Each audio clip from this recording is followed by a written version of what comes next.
계속 이어진 맥락이죠. 이스라엘의 회복을 이야기를 하면서 회복된 이스라엘, 그것을 통해서 이제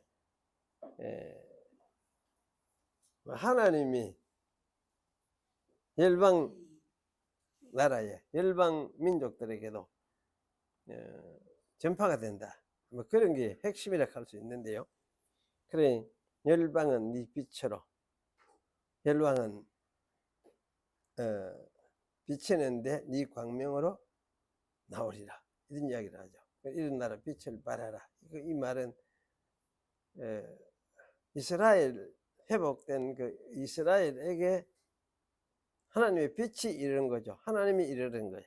그래서 이제 구약 시대 같으면 이스라엘이 회복되가, 나라가 회복되는 그 사건이 하나님이 임한 것이다 할 수 있죠. 구원이 이루어졌으니까.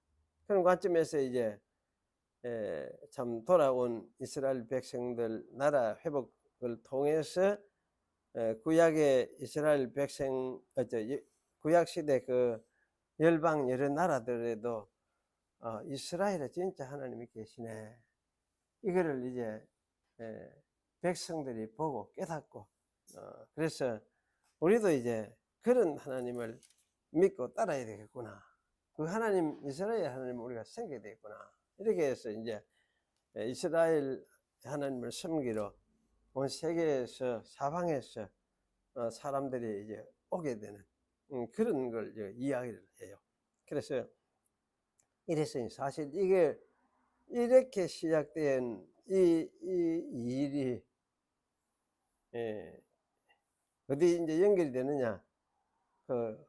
예수 그리스도의 사건 통해서, 예수님의 구원 사건을 통해서 세상 민족들에게까지 복음이 이제 전파되는 그런 사건으로까지 이어지는 그런 것을 말씀하고 있다, 이렇게 이야기를 할 수가 있습니다. 그래서 이제 이것을 바빌론 포로에서 이스라엘 백성이 돌아오는 돌아오게 되는 그 사건부터가 우리가 새 언약이다, 이렇게 얘기해요. 새 언약이다, 그렇게 말을 할 수가 있습니다. 그래서 우리는 신약의 예수님 시대에 예수님이 오셔서부터 새 언약이다, 신약만 새 언약이다, 이렇게 우리가 생각을 해왔어요. 지금까지 많이 생각해 왔는데, 그래 이제 이런 맥락에서 보면은 바빌론 포로에서 이스라엘이 회복되어서 이스라엘이 새로운 나라로 회복되는 그 사건도 역시 새 언약에 속하는 사건이구나, 그렇게 우리가 말을 할 수가 있어요. 그래서 이제 이런 사건들을 새 언약이다, 이렇게 말을 하면서, 그럼 이 새 언약이, 그렇게 시작된 새 언약이 예수 그리스도 구원 사건에서 완성이 된다, 성취가 완성이 된다, 매듭이 된다, 이렇게 이야기를 할 수 있겠죠. 그런 관점에서 이런 부분을 이제 이야기를 할 수 있습니다. 그래서 이방인들이 보면 네 성벽을 쌓고 왕들이 너를 봉사할 것이다, 이런 이야기들은 사실은 예수님 시대 바빌론 포로에서 돌아와서 이제 부터 해가지고 예수님 시대까지 이것이 계속 이어지면서 예수님 시대를 통해서 복음의 확장까지, 이래 세상으로 복음이 전파되는 이런 것까지도 서로 연결되어 있는 그 예언이라는 것은 이와 같이 긴 역사를 내다보면서 하나로 연결되어 있는 이런 특성을 가지고 있다는 것. 이걸 이제 우리 이제 보수적인 개혁주의 신학에 속하는 보수적인 학자들은 이제 이걸 예언의 다중성취, 한 번만 성취되는 것이 아니고 이것이 이제 다중성취, 이렇게 이야기를 해요. 이렇게 이야기하는데, 사실은 저는 이제 이 뒷부분을 같이 생각을 하면서 바빌론 포로에서 시켜서 온 세상에 이스라엘의 여호와 하나님을 드러내는 그 사건, 그 역사적인 사건이죠. 그 사건은 미래에 올 예수 그리스도를 통해서 이루어질 이 사건을 미리 좀 보여줘 가지고 확실히 이런 진짜 시대가 진짜 온다 하는 걸 이 이스라엘 백성들이 이 사건을 통해서 보고 믿고 또 깨닫고 알도록 하기 위해서 바빌론에서 회복시키는 그런 일을 이스라엘 나라에 하나님이 하셨다. 이렇게 저는 생각을 합니다. 그래서 사실은 진짜는 여기 있는데, 실체는 여기 있는데, 이거는 이제 이 실체를 당시에 옛날 이스라엘 사람들에게 증거하기 위해서 이 사건을 또 일으키고, 그래서 이제 바빌론에서 돌아오게 하는 사건을 일으키고, 그 사건을 통해서 열국 나라들한테도 역시 이스라엘에 하나님 계신다는 것을 보여주고, 이렇게 하면서 이 사건, 이 당시의 사람들에게 이 시대에 참 진짜 미래에 또 진짜 구원이 하나님의 오심이 나타난다, 있을 것이다 하는 것을 미리 보여주는 하나의 사건으로서 이런 일을 하셨다. 그렇게 저는 생각하고 있습니다. 그래서 이런 맥락 속에서 이제 이사야서를 같이 좀 이해를 쭉 하고, 53장부터는 바벨론 포로에서 이스라엘 백성이 잡혀가 거기서 죽을 고생을 하고, 죽었다가 다시 살아나듯이, 이스라엘 나라 전체가 죽었다가 다시 살아나듯이 되어지는 그런 사건을 이야기를 하잖아요. 그래서 이제 그 후에 이와 같은 사건을 이렇게 이루어질 걸 이야기를 하고 있다.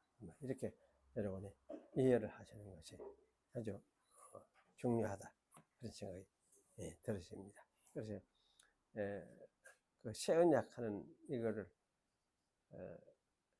그래 이제 이런 식으로 이제 설명을 하는 학자들도 요새는 보니까 조금 들어 있는 것 같더라고, 있는 것 같고 한데, 그 성경은 진짜 자세히 살펴보면은 전에 조금 잘못 생각했던 게 또 새로운 생각으로 교정이 되고 고쳐지고 이렇게 정리가 되고 이러면서 성경 이해가 점점 더 이제 잘 되어가는 그런 것 같다는 생각이 들어져요. 이런 점을 여러분 참고를 하시면 좋겠습니다. 모든 사람이 그리스도의 교회에 가입해야 할 의무 해가지고 같이 읽겠습니다. 우리는 이 거룩한 회중과 모임이 구속받은 자들의 모임이며 또 이 밖에는 구원이 없기 때문에 어떤 지위나 상태에 있는 인물이든지 그 회중에게서 떨어져 나간 상태에서 살려고 해서는 안 된다는 것을 믿습니다. 그리고 모든 사람들이 그 교회에 가입하고 연합해야 할 의무가 있으며 또 그 교회와 연합을 유지해야 합니다. 이 교회에 가입하여 연합한 자들은 스스로를 교회의 가르침과 건증에 복종해야 하고 자신들의 목에 그리스도의 멍에를 메고 또 하나님께서 동일한 몸의 지체들로서 그들에게 주신 재능에 따라서 형제 자매들을 세우도록 섬겨야 합니다. 또 이것이 보다 더 잘 지켜지게 하기 위해서 하나님의 말씀에 따라서 교회에 속하지 않은 자와 분리하고 어디서든지 하나님께서 세우신 교회에 가입하는 일은 모든 신자들의 의무입니다. 신자들은 심지어 통치자나 군주의 칙령의 이러한 사실을 반대하거나 죽음이나 형벌이 따라온다 할지라도 그렇게 해야 합니다. 이렇게 하여 교회에서 떨어져 나가거나 가입하지 않은 사람은 다 하나님 명령과 반대되게 행하는 것입니다. 교회에 가입 소속이죠. 그래서 요즘 우리 한국에는 이제 뭐라 합니까? 나홀로 신약하나? 그 교회하고 별로 관계를 안 가지고 뭐 내 혼자만 뭐 성경 읽고 뭐 예수 믿으면 되지 이렇게 하는 사람들이 너무나 많다. 그러니까 교회 예, 그런 이제 사람들이 그런 이야기를 많이 하고 있어요. 그래서 어쩌면 그런 사람이 아마 수백만 될 것이다. 아마 이런 식으로 말을 하기도 하는 것을 볼 수가 있습니다.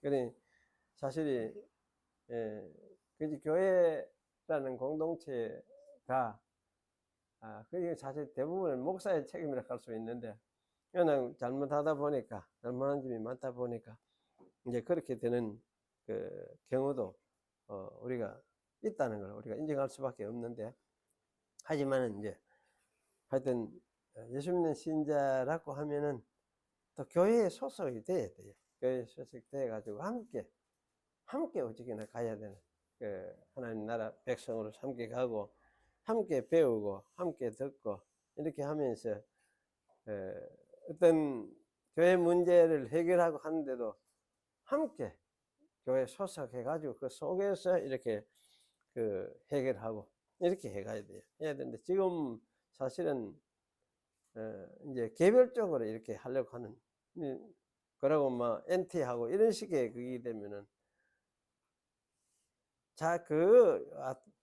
그런 마음을 가지고 있을 때 이제 그 사람들이 성도로서의 그 편한 마음을 가질 수가 없어요. 굉장히 결국은 굉장히 힘들어지고 이래 막 뭐라 할까 하여튼 마음이 이렇게 꾹 눌리고 다치고 이런 속에서 기쁨으로 살아가는 게 사실 불가능해지는 그런 이제 됐습니다. 그래서 어쨌든 교회에 소속해가 교회와 함께 한 지체를 이루어서 주님을 섬긴다. 이런 이제 관점에서 우리가 주님의 몸이다. 나도 주님의 몸이다. 교회만 주님의 몸이 아니고 교회에 속한 한 부분인 나도 주님의 몸이다. 이런 생각을 가지고 소속해서 함께 이제 하나님 나라를 이루고 함께 예배하고 또 함께 교제하고 문제는 함께 그걸 해결하려고 하고 이러면서 사실은 가야 되는 거 이걸 명심을 해야 되겠다 그런 생각이 들었습니다. 그래서 요즘은 어쨌든 문제가 많이 있더라도 교회에 소속해 가지고 그 교회 속에서 거기에 주어지는 말씀들이 성경 말씀이고 또 가르치는 지금까지 가르쳐 왔던 교회 보편 교회가 가지고 있는 그 가르침의 말씀들이고 그래 하다면은 거기에 소속해가 그걸 같이 양식으로 삼아서 살아가는 그런 이제 생활이 되어야 그게 정상적인 것이다. 이렇게 우리가 생각을 해야 하겠습니다. 그래서 이런 측면에서 이런 부분을 기억을 하시면 좋겠고요. 그래서 이제 교회가 사실은 이런 면에서 교회 하여튼 지도하는 지도자들의 어떤 이런 믿음의 상태라든지 이런 게 참 분별하기에 너무 힘이 들고 하니까 그래서 사실은 이게 참 한국 교회의 문제는 너무나 심각하다는 생각은 하지 않을 수가 없는데 그렇지만은 이제 하여튼 이 교회를 떠나서 생활한다 이것보다는 떠난다 하면은 그 사람한테 더 위험해져요. 어쨌든 더 위험해져요. 그 가르침과 교리나 이런 것에 있어서도 더 위험해지고 무슨 어디로 갈지를 모르는 그런 이제 자리에 빠져 있으니까 그야말로 혼자 둥둥 떠 있는 이런 상황이 되면은 어디로 갈지 몰라. 어디로 갈지 몰라. 그 참 조심해야 될 부분이기도 하죠. 오늘 이제 요한복음 14장을 보겠습니다. 요한복음 14장 16절부터 내가 아버지께 구하겠으니 그가 또 다른 보혜사를 너희에게 주사 영원토록 너희와 함께 있게 하시리니 저는 진리의 영이라 세상은 능히 저를 받지 못하나니 이는 그를 보지도 못하고 알지도 못함이라. 그러나 너희는 그를 아나니 저를 아나니 저는 너희와 함께 거하심이요 또 너희 속에 계시겠습니다. 내가 너희를 고아와 같이 버려두지 아니하고 너희에게로 오리라. 조금 있으면 세상은 다시 나를 보지 못할 터이로되 너희는 나를 보리니 이는 내가 살았고 너희도 살겠습니다. 그날에는 내가 내 아버지 안에 너희가 내 안에 나도 너희 안에 있는 것을 너희가 알리라. 나의 계명을 가지고 지키는 자라 나를 사랑하는 자니 나를 사랑하는 자는 내 아버지께 사랑을 받을 것이요 나도 그를 사랑하여 그에게 나를 나타내리라. 거기까지 이렇게 했습니다. 이 부분은 우리가 이제 예수님이 자기가 부활 성천해 가지고 아버지께로 돌아가고 또 보혜사를 보내셔서 이제 교회와 함께 있게 하겠다는 이야기를 하고 그러면서도 이제 이 보혜사 성령이잖아요. 보혜사 성령 함께 있는데 여기 이제 보혜사 성령이 함께 있는데 이 함께 있는 이 성령을 통해서 예수님 자기도 아버지 하나님도 또 교회와 함께 있겠다 하는 말씀을 말씀하시고 계세요. 그래서 18절에 보면 내가 너희를 고아와 같이 버려두지 아니하고 너희에게로 오리라 이렇게 하거든요. 오리라. 그러면 이거는 아버지로 갔다가 다시 오신다 이 말 아닙니까? 부활해서 이제 아버지께로 갔다가 내가 너희께로 오리라. 예수님 자신도 오시는데 이렇게 오시는 것은 어떻게 오시느냐 할지 성령을 통해서 오신다. 그렇게 이야기할 수 있죠. 성령을 보내신데 성령을 통해서 오신다. 그러면서 이제 조금 있으면 세상은 다시 나를 보지 못할 테다. 왜냐하면 자기가 죽어 세상을 떠나갈 것이니까. 너희는 나를 보리니. 그러면 이제 성령으로 와서 계시는 예수님을 너희가 본다. 이런 이야기를 하는 거지. 그리고 이는 내가 살았고 너희도 살겠습니다. 또 그날에는 또 이야기하면서 그러면 이제 그날에는 무엇입니까? 내가 아버지 안에 그날에는 그 성령으로 함께 내가 성령 안에서 성령으로 너희와 함께 와서 함께 살게 되는 그날에는 이 말이겠죠. 그렇게 읽고 나면은 내가 내 아버지 안에 너희가 내 안에 그럼 예수님이 아버지 안에 계시고 너희가 내 안에 우리도 예수님 안에 계시고 또 나도 너희 안에 있는 것을 너희가 알리라. 예수님도 우리 안에 있는 것을 알게 된다. 그러면 왜 됩니까? 이 말 속에는 아버지도 예수님 안에 계시니까 예수님 안에 계신 예수님 오시면 아버지도 거기 계시죠. 네, 아버지도 거기 계시고 그럼 예수님이 성령을 통해서 우리에게 계시면은 아버지도 거기 함께 계시고 삼위일체 하나님이 좌우지간 함께 있게 되겠다. 너희와 함께 있게 되겠다. 그 이야기를 하고 있어요. 그래서 사실은 참 이 말을 가만히 생각해 보면 예수님 부활 성천 하셔서 아버지께로 갔다가 오시고 그때 그러면서 함께 거주하는데 누구냐 성부 하나님까지 오셔서 함께 교회 속에서 계시는 그런 새로운 어떤 세계를 시작을 하시는구나.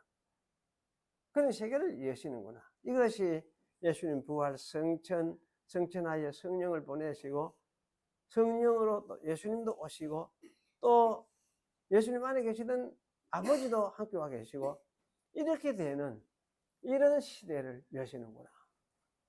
그런 이야기예요. 그래서 이제 교회 안에 뭡니까?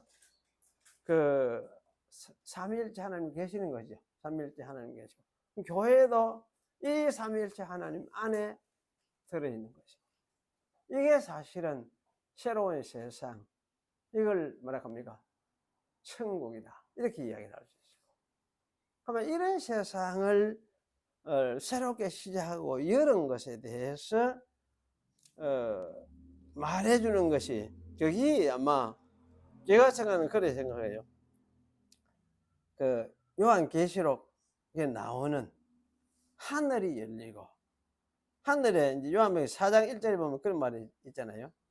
이 일 후에 보니 하늘에 열린 문이 있는데 내가 들은 바 처음에 내게 말하던 나쁜 소리 같은 그 음성이 가로되 이리로 올라오라. 이후에 마땅히 될 일을 내가 네게 보이리라 하시더라. 그랬으니까 사실 이거는 이제 요한이, 사도 요한이 눈으로 볼 수 있는 형태로 지금 하나님을 보여주고 있어. 하나님이 보여주고 있는데 그걸 보니까 뭐냐면 하늘이 열리더라. 하늘이 열린 문이 있어서 하늘이 열리더라.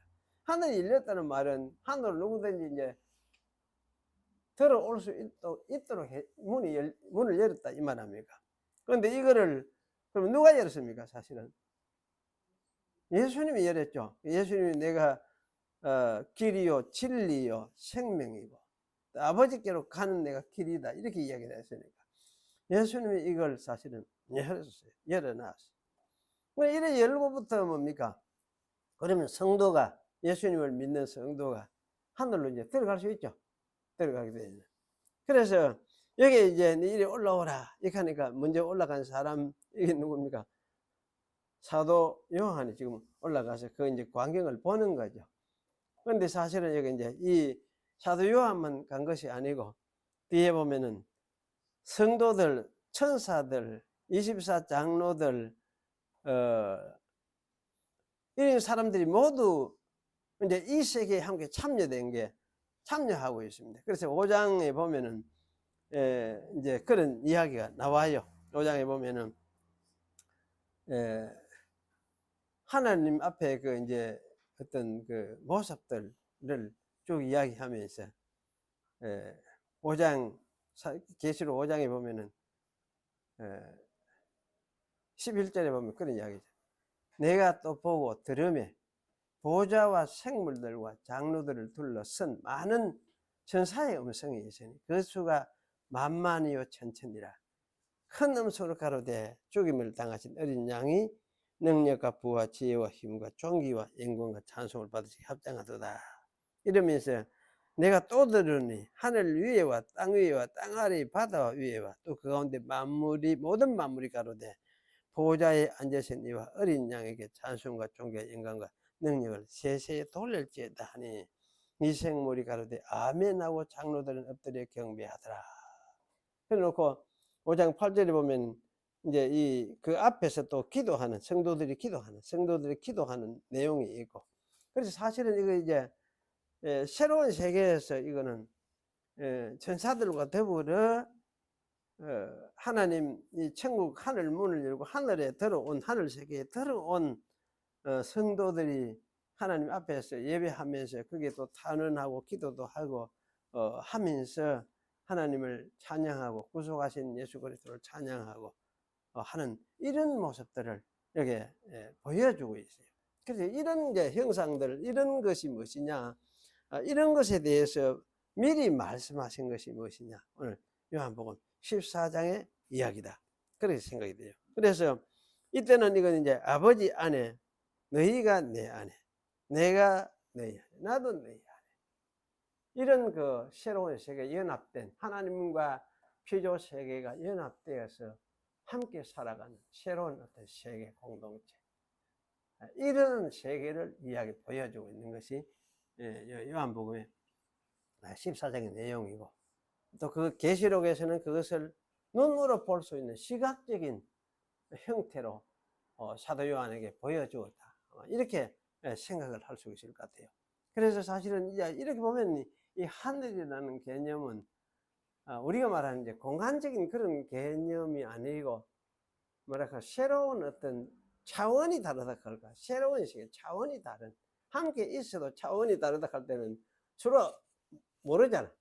모르는. 그래 현재 우리가 이 세상에 여기에 함께 있어도 육신을 가진 우리가 느끼지 못하는 다른 차원의, 그래 이거는 아마 영적인 차원이라 할까, 성령의 차원이라 할까, 이래서 이러한 어떤 새로운 그 하나님의 세계를 두고 말씀하시는 것 같다. 그러면 이제 교회는 뭐냐? 바로 이런 새로운 세계에 소속되어서 이 교회 속에서도 삼위 하나님이 함께 계시고 하나님이 함께 품고 있고 이런 속에서 이제 살아가게 되는 이것이 이제 새로운 세계다.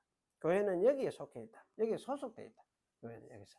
그래서 너희 성도들아, 나를 믿는 너희 성도들아는 이 세상 이거 뭐 겁내지 말고 이 죽는 거 이거 겁내지 말고 이 세상 있으면 너희는 어디 있냐? 바로 이런 새로운 세계에 소속되어 있기 때문에 새로운 존재로서 새로운 생명을 누리는 자로서 하나님 앞에 새롭게 존재하고 있다. 이걸 이제 강하게 보여주는 것이 이 계시록에 보여주는 가르침이다 생각이 들고, 그러니까 요한복음은 이런 부분을 이야기를 하고 있는 것 같다. 예수님은 말씀으로서 이렇게 이야기하는데 이거 실체를 요한 계시록에 보여준 것이 있다 이렇게 생각이 들어요.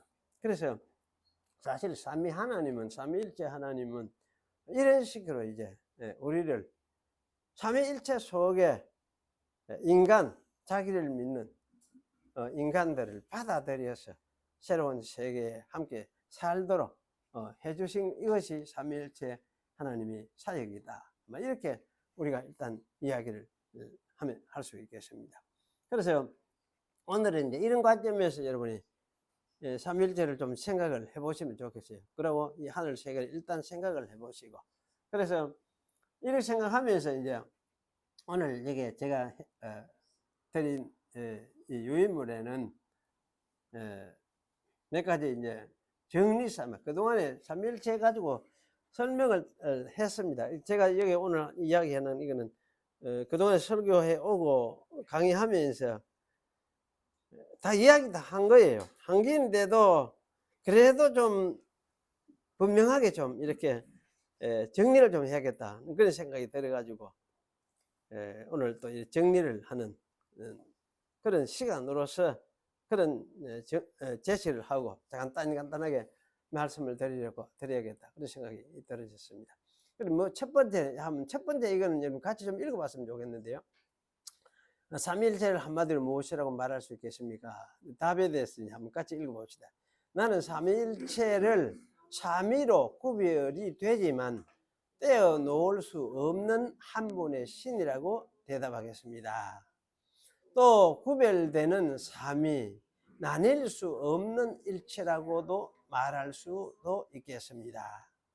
삼위가 동일한 신성으로 연결되어 있기 때문에 일체라고 말할 수밖에 없다는 뜻입니다. 다시 말하면 여기서 삼위라는 말은 아버지, 아들, 성령 이렇게 삼위 각각으로 구별하여서 말할 때에 사용되는 말이요, 일체라는 삼위가 합하여서 이루는 한 신적 실존을 가리키는 말입니다. 그래서 일체 되시는 이 신적 실존을 우리는 한 분 하나님이라고 말해왔습니다. 일체라는 말은 삼위를 포함하고 있다는 뜻입니다. 삼위를 전제하고 있기 때문에 일체라는 말이 성립이 됩니다. 그동안에 말해왔던 정삼각형 도형을 곰곰이 생각하면 이해가 잘 될 것이라고 생각합니다. 이게 제가 써놓고 읽어도 또 어려운 느낌이 들어요. 참, 근데 하여튼 두 번째 구별되는 삼위로 구별되는 틀림없죠. 삼위일체 하나님 속에는 삼위로 구별이 되는 것은 틀림이 없는데 삼위로 구별되는 위격, 인격이지. 인격이 익할 수도 있고 위격이 익할 수도 있고, 그래서 삼위로 구별되는 위격이 있는데, 그런데 이 위격이 나눌 수는 없다. 왜 나눌 수 없느냐? 뭐 때문에? 신성으로 연결이 되어 있기 때문에. 아다나시우스가 강조했던 그거 아닙니까? 하나님의 신성으로 영원히 계시는 영원한 그 하나님의 신성이 하나로서 말을 할 수밖에 없는. 그래서 삼위는 구별되는 인격을 분명히 보여주고 있는데, 그런 의미에서는 세 분 같은데, 그 하나님, 이 세 분이 사실은 한 분 하나님을 이루고 있구나. 그 신성으로서 하나의 신성을 가지고 있구나. 똑같은 하나의 신성을 가지고 있구나. 그래서 이 하나님 삼위로 되는 이 이제 삼위 이 하나님을 셋하면 안 되겠구나, 이 생각이 든 거지. 셋하면 안 된다. 셋하면 이제 뭡니까? 깍깍깍 나눠지니까 이걸 어디 됩니까?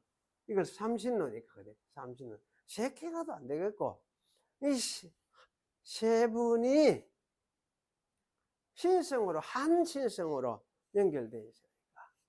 그래서 이것을 일체라고 할 수, 한 몸이라고 할 수밖에 없구나. 그리고 이 한 몸이라고 할 수밖에 없는 이 제분을 뭐라 합니까? 한 분이라고 말할 수밖에 없다. 왜? 그 인격이신 분이시니까. 인격적인 한 분, 하나님입니다.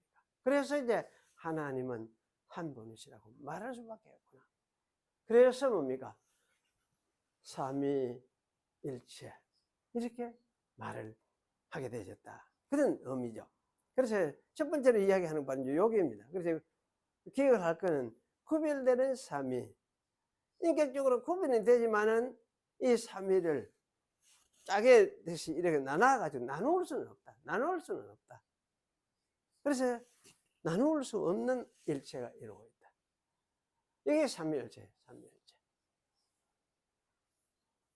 그 구별되는 세 분으로 구별된다. 그러나 나눌 수는 없다. 세 신으로 나눌 수는 없다. 하나의 신이시다. 그래서 이 하나의 신이신데, 이 하나의 신도 역시 인격이신 분이기 때문에, 그래서 일체라고 하는 말 속에 항상 한 분 하나님이시구나 하는 말을 늘 기억을 해야 된다. 그게 참 중요하죠. 그래서 여기 이제 첫 번째는 바로 이제 요 의미를, 구별되는 삼위, 나뉠 수 없는 일체. 구별되는 삼위, 나눌 수 없는 일체.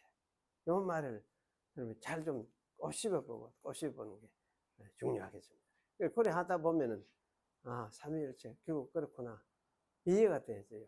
그래서 삼위라고 할 때는 아버지, 아들, 성령, 이런데 이 성령이 합쳐서 하나의 신적 실존체를 이루고 있구나.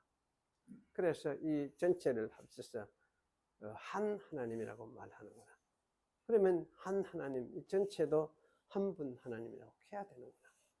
그래서 우리는 이제 한 분 하나님이다. 하나님은 한 분이시다. 이렇게 말을 하는구나. 각각 세 분, 각각을 이야기할 때도 세 분 이렇게 해도 세 분 갈 때는 각각을 가리켜서 말을 할 때에 저렇게 표현을 하는구나. 그래 우리 이해를 하면 돼요. 그래서 삼위하는 말도 이해가 되고 일체하는 말도 이해가 되고, 이렇게 이제 요걸 잘 이해를 하자 그 말이에요. 그래서 요걸 여러분 잘 이해하는 것이 아마 그동안 설교해온 중에서 가장 중요한 핵심이다. 그런 생각이 들어요.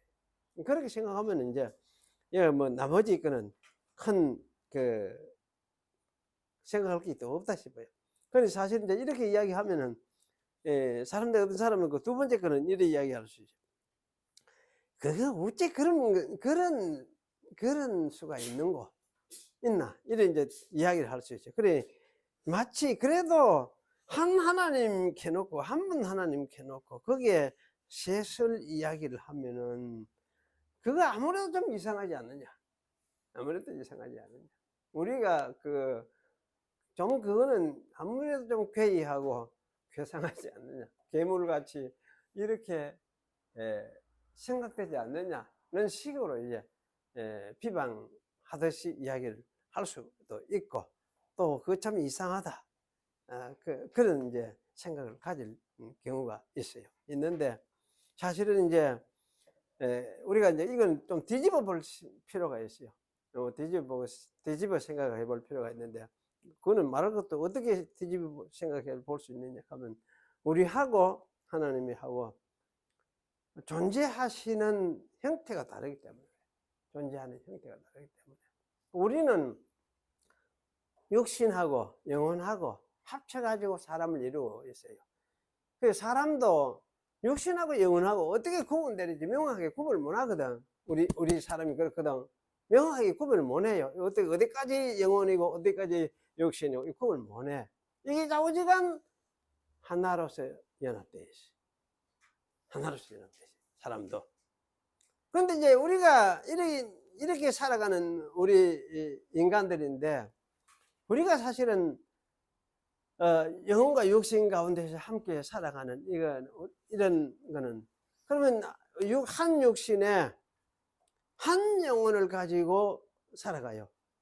한 영혼을 가지고 한 사람을 이루고 살아가요. 이렇기 때문에 사실은 우리가 늘 생각해 오는 것이 뭐냐 하면은 진짜 정상이라고 인간이 정상이다 이렇게 하면은 한 육신에 한 영혼을 가지고 이렇게 연합해가 사람을 이루고 살아가는 이것을 정상적인 인간이다. 우리는 늘 그렇게 생각해 왔어요. 그래서 만약에 한 육신에 한 영혼이 아니고 가령 두 영혼 또는 세 영혼식으로 우리가 이야기 한번 상상해 봅시다. 그런 사람은 뭐라 합니까? 한 몸에 여러 인격적인 존재가 있다. 여러 인격이 있다. 그걸 뭐라 합니까? 다중인격 하죠. 다중인격. 그럼 어떤 사람을 다중인격하요? 어떤 사람을 다중인격할 때 어떤 사람을 다중인격합니까? 다중인격. 그걸 뭐라 합니까? 다중인격 봤어요?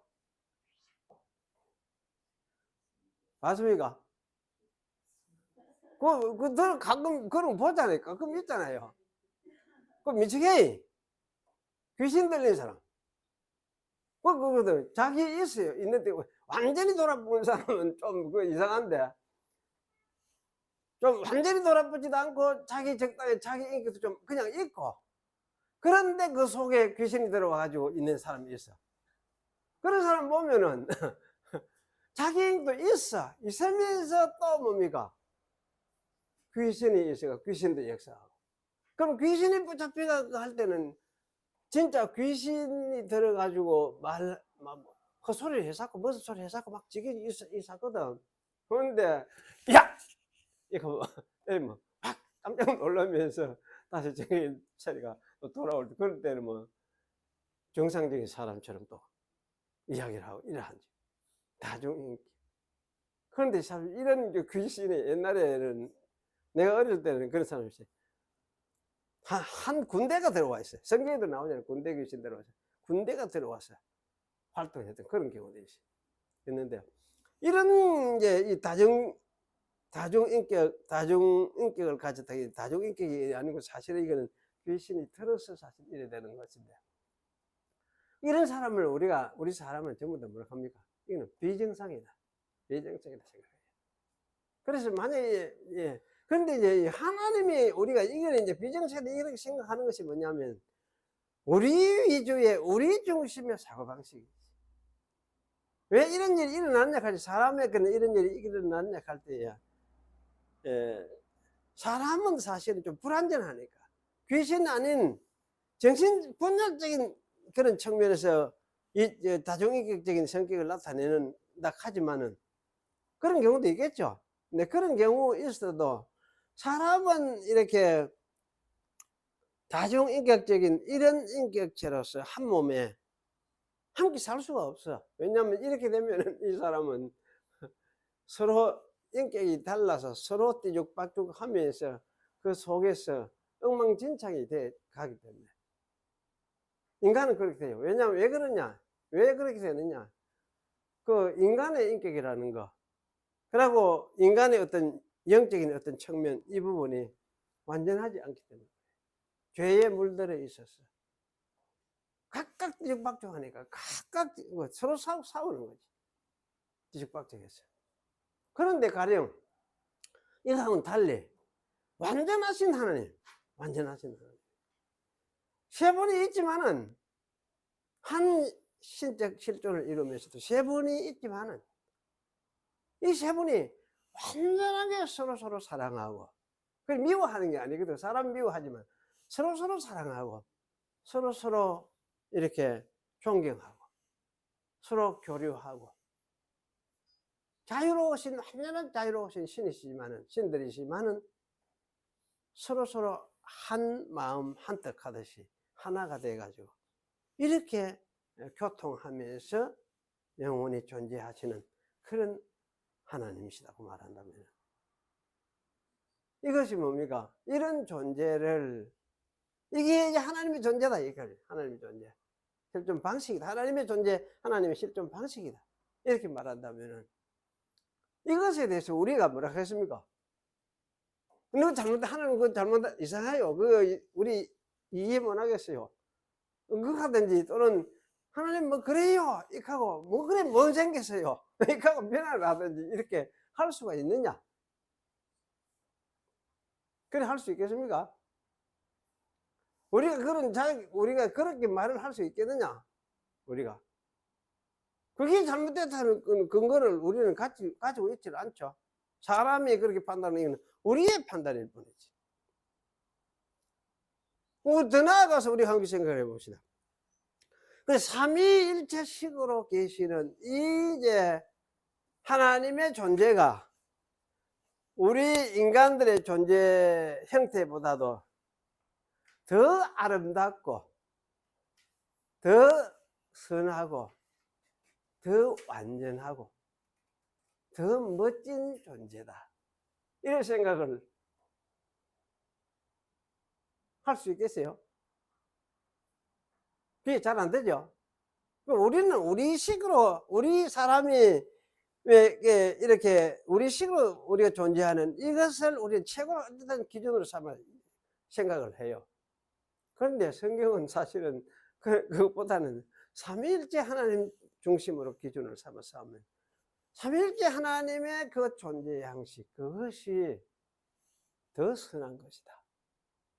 그리고 그것이 더 완전한 것이다. 더 그러고 뷰티풀한 것이다.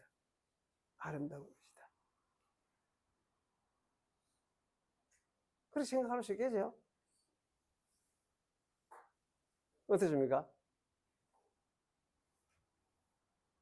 삼위일체 하나님의 그게 더 아름답다, 이런 생각이 듭니까? 그 존재 양식이.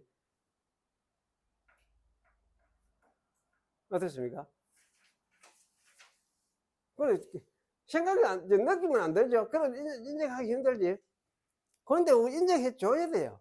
왜? 그렇게 하나님이 천지 창조하신 하나님이 만약에 그런 분이라고 하면은 우리보다는 어쩌겠습니까? 우리 인간보다는 그게 하나님의 삼위일체 존재 방식, 그것이 아름답지 않겠어요? 우리 인간의 존재 방식보다도 그 하나님의 존재 양식이 더 선하고 더 완전하지 않겠어요? 그렇게 생각해야 안 되겠어요? 우리가. 그래, 이때까지는 그런 생각을 못 해와도 우리가 현재 이제 하나님이 삼위일체로 존재하시는 분이라고 한다면은 그 존재 방식, 그 양식이라고 했는데, 존재 양식도 우리의 존재 양식보다 훨씬 선하고 아름답고 완전할 것이겠구나, 이렇게 생각하는 것이 마땅하지 않겠습니까? 안 그렇습니까? 그건 맞죠? 예. 그러니까 우리는 사실 이제 하나님을 믿는다 하는 사람은 어떻게 되냐? 하나님이 삼위일체 할 때, 삼위일체로 계시는 하나님 할 때에 그 하나님이 우리보다는 훨씬 잘생겼겠구나. 예를 들면 잘생겼겠구나.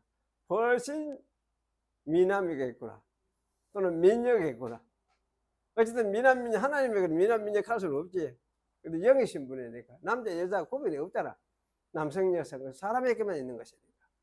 어쨌든 그 하나님의 존재 양식이 훨씬 우리보다는 아름답고 완전하고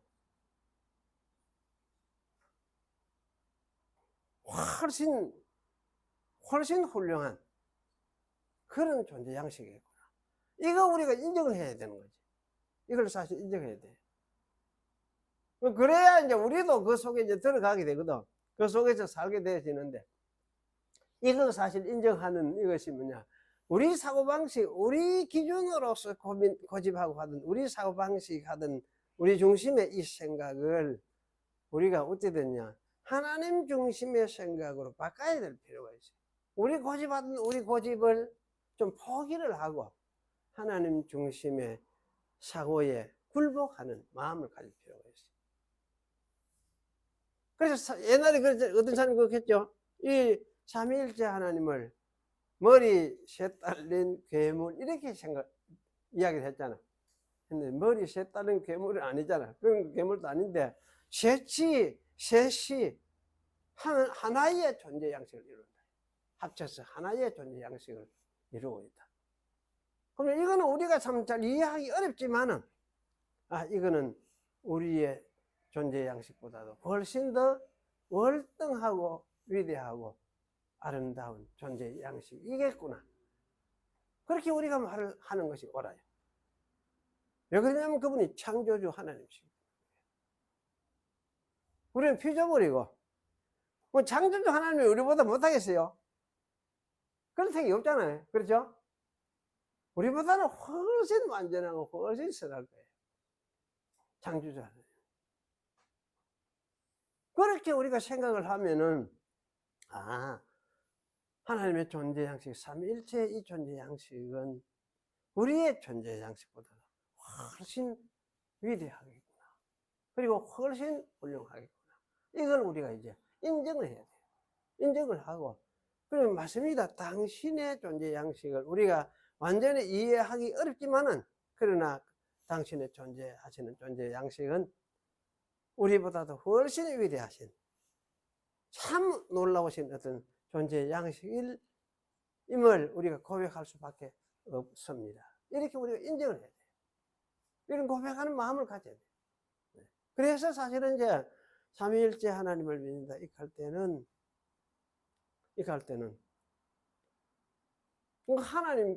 하나님 생각에 맞게 우리의 생각을 포기를 하고 하나님 생각에 맞추었어요. 모든 것을 당신의 생각 따라서, 당신의 생각은 옳고 당신의 선하고, 우리는 그렇지 못할 가능성이 많다는 걸 인정을 하고 그런 자세를 가져야 돼요. 이게 사실은 삼위일체 하나님을 믿는 자세라 할 수 있어요. 믿음의 자세라 할 수 있어요. 근데 믿는다 하면서도 이 자세가 안 갖춰지면 어떻게 됩니까? 그거 하나님, 그거 이상하네.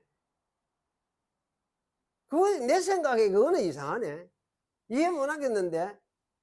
이런 면에서 뭐냐?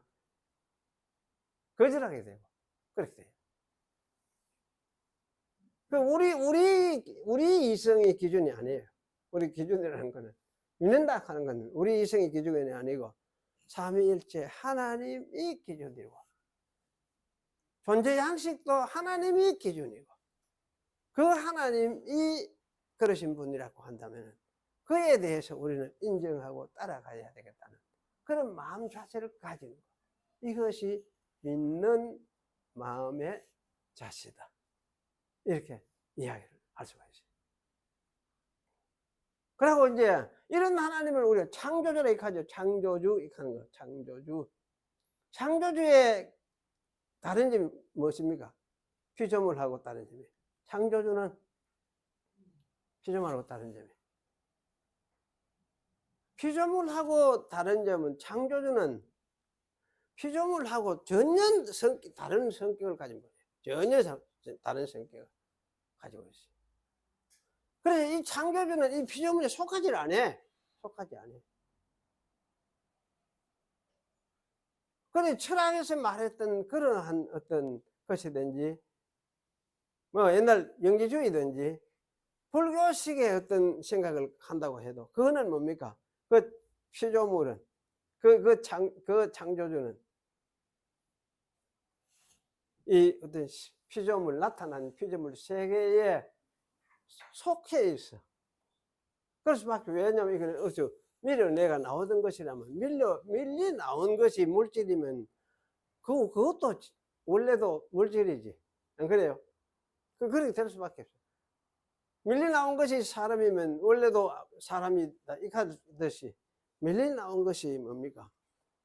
물질이면 그 밀어낸 이도 뭡니까? 물질을 할 수밖에 없어요. 그래서 이제 그런 류의 사고방식 기록하다 보면 어찌 되느냐 하면, 영원히 원래 있었던 것은 창조주가 아니다. 그건 어쨌든 무엇인지 말하기는 힘들지만은 그거는 어떤 물질의 세계다. 그 물질 세계의 최상층에, 최고위층에 있었던 최고의 단계에 뭐가 있었던 무엇이다. 이리 이야기를 해요. 고대 철학이 다 그래요. 그 불교식으로 말하는 것도 사실은 그렇게 이야기하고, 영지주의도 사실 그래요. 그랬어요. 이 틀에서 벗어나지 못해. 그런데 이제 창조주 하나님을 이야기할 때는 아무도 없는 중에서 하나님 홀로 계시다가 그 하나님이 만들었어요. 뭘 만들었냐? 어떻게 만들었냐 할 때 무에서 만들었다. 무에서. 없는 가운데 만들었다. 그럼 그 하나님이 이 세계하고 그러면 같은 성격을 가지고 있냐? 아니요. 완전히 다른 분이요. 이렇게 다르다는 걸 뭐라 하냐? 초월 이렇게 이야기해요. 초월. 그래서 창조주를 이야기할 때는 이 지어진 만물 세계하고 초월적인 그런 분이구나. 성격이 완전히 다른 분이구나. 존재 양식도 완전히 다르고 시작도 완전히 다르고. 그래서 어쨌든 그분들은 스스로 계시는 분이에요. 그래서 이러한 완전히 다름을 뜻하는 것이 뭐냐? 이게 창조예요. 성경에서 말하는 창조. 그래, 우리가 하나님, 삼위일체 하나님을 창조주 하나님 이렇게 얘기할 때는 이거는 피조물하고는 완전히 다른 어떤 분들을 이야기하는구나. 그래서 이것을 초월하신 분이라고 말하는구나. 이걸 여러분이 이해하시는 것이 중요해요. 이해됩니까? 예, 이해됩니까? 요 어떤 정리를 여러분이 잘 소화하고 가지고 이해를 하고 있으면은 이제까지 설교한 것만 다 가지고 있다 할 때 다 소화하고 있다 그 생각해 보시면 되겠습니다. 그 정리 부분이 참 중요합니다. 정리 부분. 이걸 오늘 명심을 좀 하시면 좋겠습니다. 기도하겠습니다. 그러고 하신 하나님 감사합니다. 오늘 또 삼위일체 하나님에 대해서 그동안에 생각해오고 가르쳐 왔던 것을 우리가 정리하면서 다시금 되새겼습니다. 우리 마음을 열고 또 지각을 열어주셔서 이러한 하나님을 우리가 잘 깨닫고 이해할 수 있도록 은혜를 더해 주시옵소서. 우리가 이러한 하나님을 믿고 이 하나님을 신뢰하는 터전 위에서 우리의 남은 생애가 복되게 살아갈 수 있도록 하나님 저희를 축복하여 주시옵소서. 그 주 예수님의 이름으로 기도하옵나이다. 아멘. 예.